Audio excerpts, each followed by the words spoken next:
Hi, my name's Stephen, and this is my story.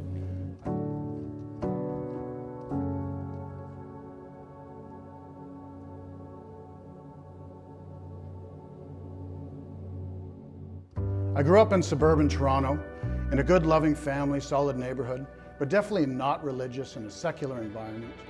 For me, growing up, the only thing I ever wanted to do was business. That was my priority. I wanted to get downtown.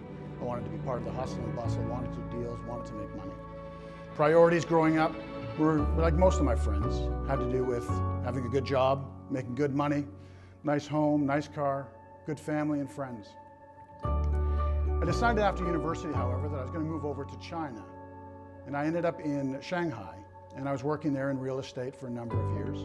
It was an exciting time and an exciting place to be there. And I had my failures, but also had successes. And I was on my way, looking forward to having some really good successes in the future. But during this time, even when I was having success, even being where I was at the time I felt something was missing. And so I started to look at my priorities and find out whether those goals that I had set were actually the right ones.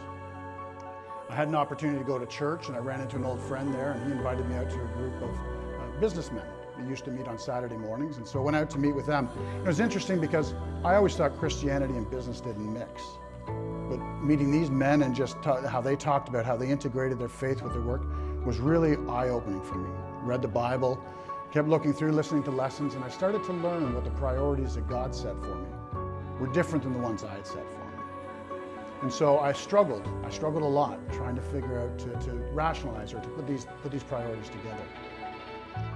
The one thing I realized in my walk was the hardest thing for me, the most challenging thing was for me, was to realize that a lot of the things I've been holding up before were actually wrong. They weren't the priorities that were supposed to be in my life. I had to make new priorities, but I had to admit that what I've been doing was wrong. And so I encourage anybody out there who's thinking about Jesus, thinking about God, but yet has all of this priorities from before, living their life, that you'd be willing to open your eyes and look at those and see whether they truly are what's really valuable or if something is missing.